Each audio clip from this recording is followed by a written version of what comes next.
살다 보면 삶이 막 흔들릴 때가 있잖아요.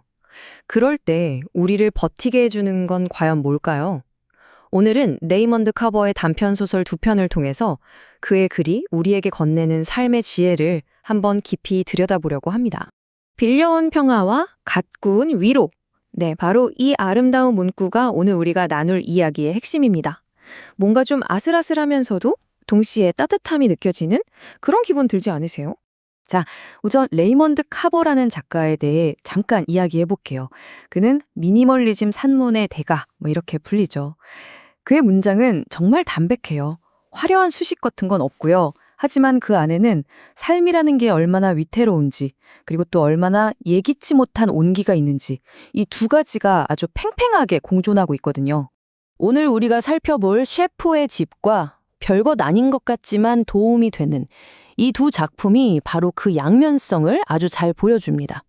하나는 아슬아슬한 평화를, 다른 하나는 전혀 예상치 못한 위로를 다루죠.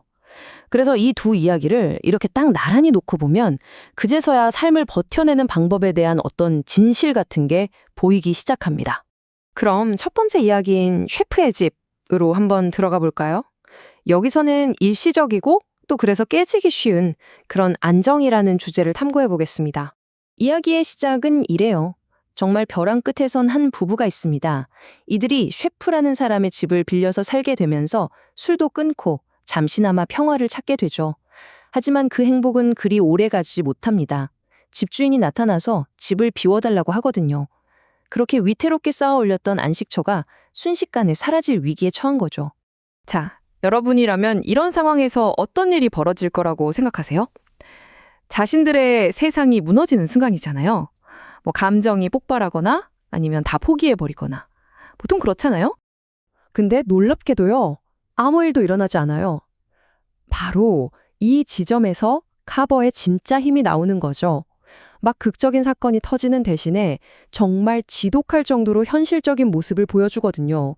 그러니까 진짜 이야기는 뭔가 일어나지 않는 그 지점에 있는 겁니다.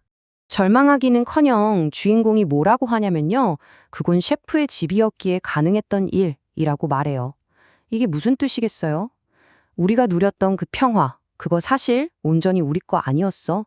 그냥 잠시 빌렸던 거야. 하고 담담하게 받아들이는 거죠.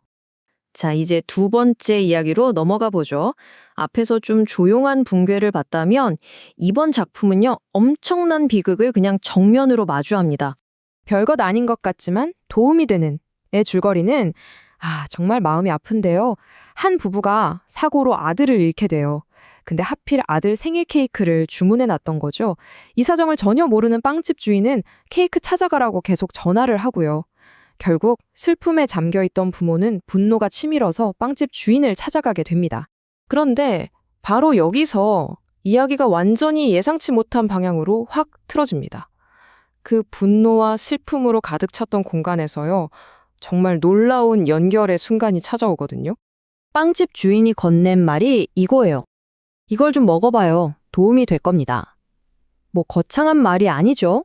하지만요, 이보다 더 인간적이고 더 본질적인 위로가 있을까요? 정말 깊은 절망 속에서 건넬 수 있는 최선의 말이었던 거죠. 그리고 빵집 주인은 부부에게 갓 구워서 아직 온기가 남은 빵을 줍니다. 그리고 그 새벽녘에 세 사람이 식탁에 둘러앉아서 그 빵을 함께 나눠 먹어요. 바로 그 빵의 온기가 이들에게 계속 살아갈 힘을 주는 겁니다. 자, 그럼 이제 이 두 이야기를 한번 묶어볼까요? 카버가 말하고 싶었던 우리가 삶을 어떻게 버텨내는가에 대한 핵심을 들여다볼 시간입니다. 셰프의 직은 우리에게 보여주죠. 삶이 아무리 불안정해도 품위를 잃지 않고 버텨내는 힘을요. 그리고 별것 아닌 것 같지만 도움이 되는 다른 사람의 불행 앞에서 건네는 아주 작은 위로가 얼마나 큰 가치를 갖는지 알려줍니다. 결국 뭐예요? 버티는 힘과 연결되는 온기.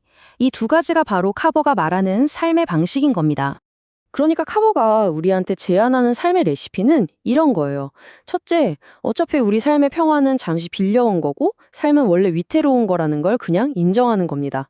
그리고 둘째, 누군가 정말 힘든 시간을 보내고 있을 때 아주 작지만 좋은 걸 나눠주는 거죠. 냉철하게 현실을 받아들이면서도 따뜻한 행동을 잃지 않는 것, 바로 이겁니다. 결국 이 한 문장으로 모든 게 요약될 것 같아요. 삶이란 갓 구운 빵 한 조각의 온기에 기대해서 그 기나긴 밤을 견뎌내는 것이다. 고난과 친절이 어떻게 균형을 이루는지 정말 아름답게 보여주죠. 자, 이제 이야기를 마무리하면서 여러분께 질문 하나 드리고 싶어요. 오늘 여러분이 나눌 수 있는 작지만 좋은 것은 무엇인가요? 카보가 우리에게 보여준 것처럼 우리를 계속 살아가게 하는 힘은 어떤 대단한 구원이 아니거든요. 바로 그 작은 온기에서 시작되는 거니까요.